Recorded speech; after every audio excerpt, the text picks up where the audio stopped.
Nagi mga times guys baga nga crib atong baba. Maong mangita unsay masima-sima. Unya kay nakahuna-una mo kung nanday ko gipalit mangga gaganina kay palit makugbugas ni mga kilo. So mao na pud akong may naikan. Tingala ko guys baga nga ahan lagi kaning mangga kay diri sa Manila wala may kahoy diri bay. Nya kini pa gid ang mangga kay mao ni akong pinaka-paborito sa taning kalibutan. Ang tawag nila ni kay Indian Mango. Ambot nga nung Indian Mango nga sa Pilipinas man ta ni. Pero di na ito nauna-unaon, di na ito siguro berting, abrihan na ito ni Mayo. Paspasan na ito Mayo Unya, kay makalagot tayo kaya, porti ba yung habula sa itong kutsilyo?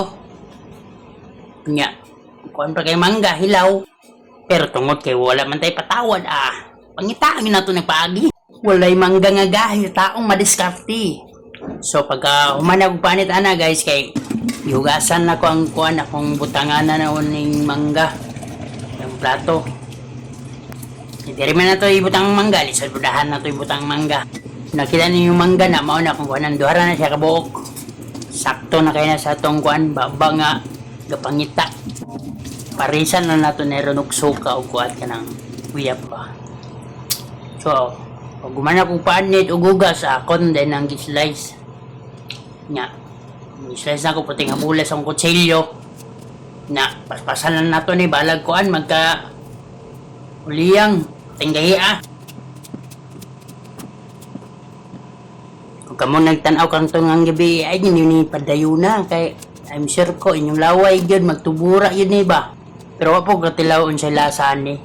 Ako rin tilawan ron kayo. Naiuban manggod mangga nga Indian, aslom, sige nagpangalaan bitaw. Nya kani kasa, kung mo kung ipalit ka nang sa kanang mall ba. Tas, upatra ka buok niya, 50 kayo. Mahal yun ang kilo diri. Kay biyahe pa man nila no sadpot. So pagkilaw na ako lami man dahil siya no. Lami siya, di pa rin itong uban nga mangga ba. Buang ay dyan man ko no.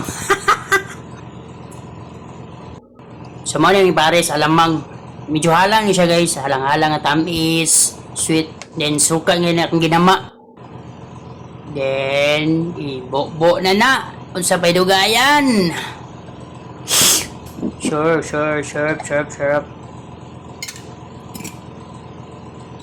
Dua din ka kutsara. Dua kutsara nga kon. Itilawan pa.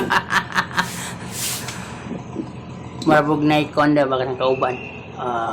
Narang manggaw. Ang mutubod sa akong laway. Tilaw din ako. Impas ang kribing. Magkrib-krib baka ha. Dito siya nga mangga niya. Halang-halang bagad ang kuhan. So, kanang suka o kuhan. Makaingon na lang kag. Kami alagi. Craving satisfied.